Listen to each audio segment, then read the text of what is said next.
Who would have thought that we would have to be concerned about women's rights, women's reproductive rights in 2011 in the United States of America? Who would have thought that? Right. Who would have thought that? 20-year-olds, there are, additional, just going up, and because of no insurance or laid off from their job. Have lost health insurance. This is really important for women to get in and keep their screenings or checkups. And we do have men coming in as well for. I think a lot of people don't know that. Well, we can. And thank you for Volunteers for Planned Parenthood. Everything. They help us at our pilot clinic. Yes, I know. Advanced practice nurses. Very good. Yes. So I'll be helping you with the little tour in a little bit.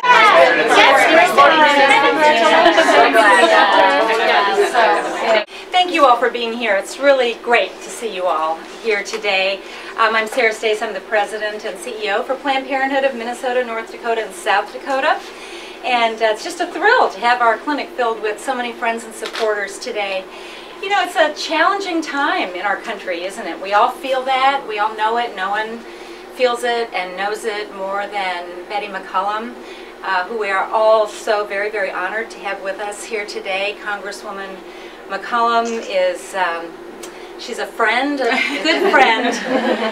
She's my soul sister and hero. We do provide abortion services, that's true, we do. It's about 5% of what we do. Primarily what we do is to protect the health and well-being of women and families in this country. I am so proud of the work that we do here at Planned Parenthood, and it's outrageous that Planned Parenthood should be under the attack that it is in Congress. We're just thrilled and honored that you're all here today in support of Planned Parenthood. And this clinic, we believe, the staff here, we have a great team of staff, and we really believe that this clinic is looked upon as a service that we provide to the community. We have a lot of community support here at the Ray Street Clinic. My name is Debbie Anderson-Zupke. I live in Woodbury now, but I grew up on a farm just outside of Mankato.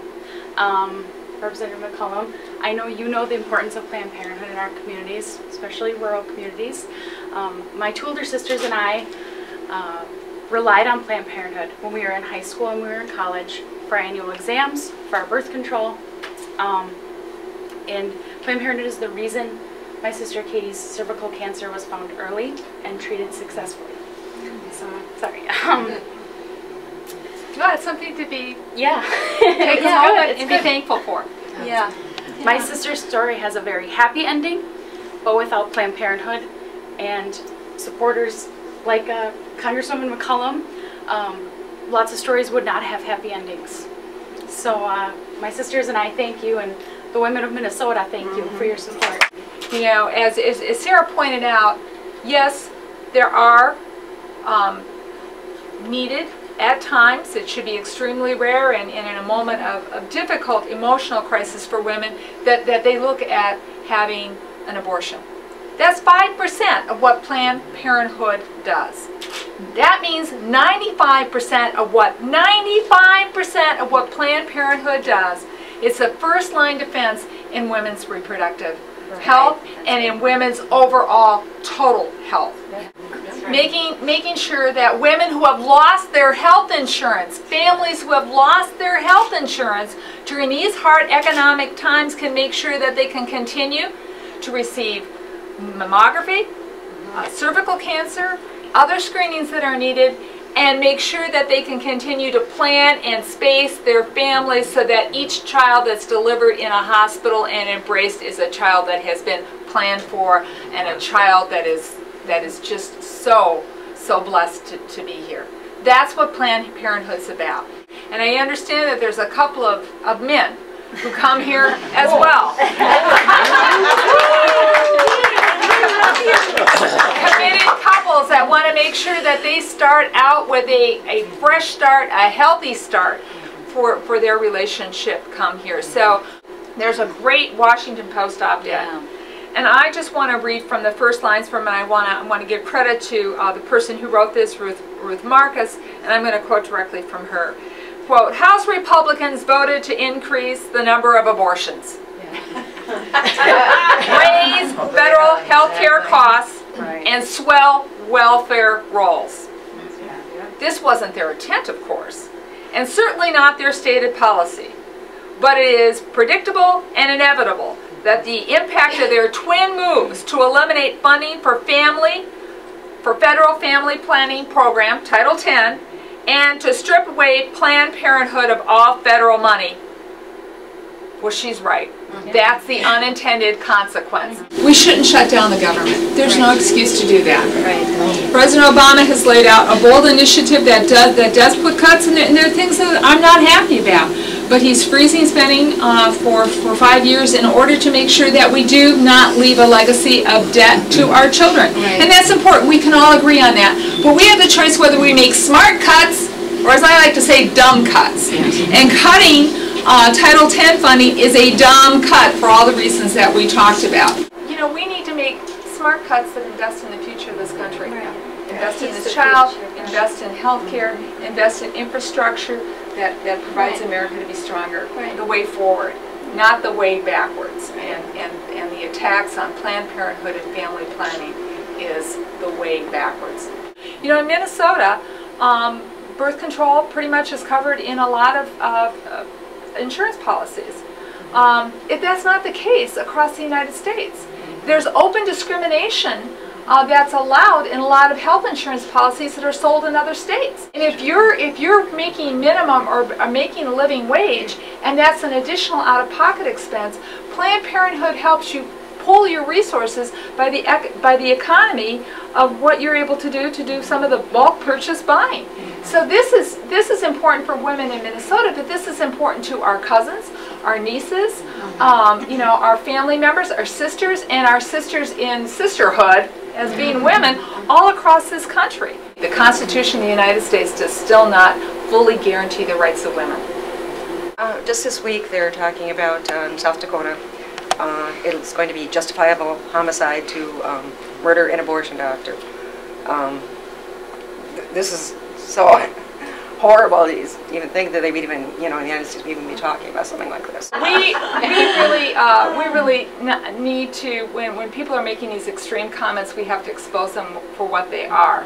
And we need to say that we know that there are people in South Dakota who are perfectly sane, who would think that even to suggest something like this is just outrageous. I can't think of polite words to say anything else. What about the cuts to WIC and Head Start? It just seems like there's this multi-pronged attack happening in Congress right now against women and children generally. You know, what is the mindset behind that? I don't get it. I don't understand that. You know, women having access to good nutrition and fantastic prenatal care in this country is what makes a baby born healthy and strong, which reduces health care costs. So it is so foolish to even talk about cutting nutrition for women who are in you know, either nursing or preparing to deliver a child. It is just it's unbelievable. I just came back from Yemen, and I talked to women in Yemen civil society, and they're fighting for more rights for women in that country.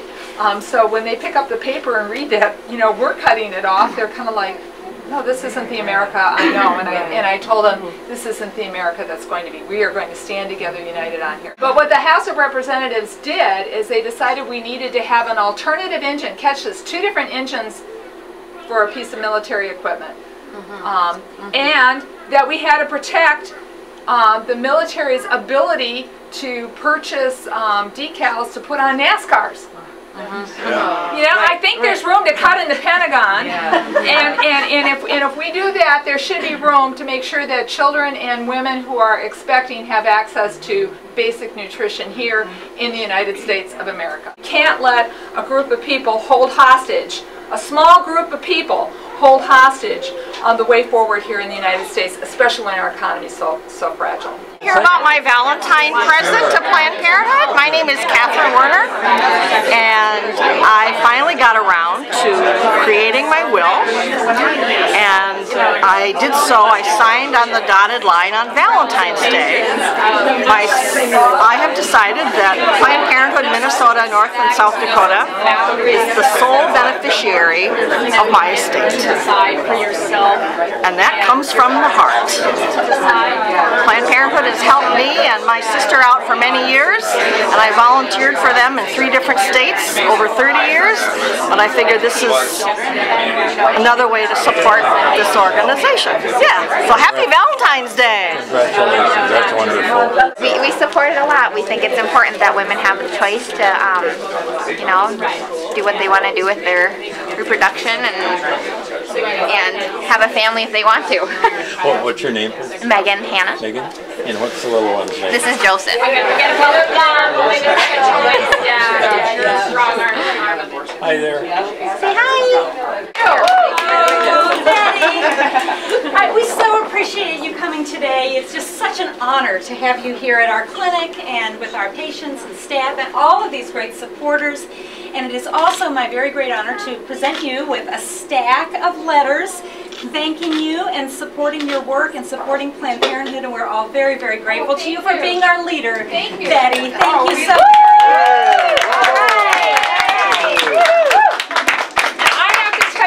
Really important, because lots of times I'll run into people and say, oh, I don't need to come to your town hall, or I don't need to do this, or I don't need to call you, or I don't need to write. But then I'll have this phone call from a reporter, and they'll say, who are you hearing from? I can tell I heard women in the 4th district, so don't underestimate your power in contacting our office. Let us know what you're thinking, and because this is not an individual effort. This is going to be a team finish. It is. So yes, thank you. Yeah, you're doing a good job. Oh, hi there.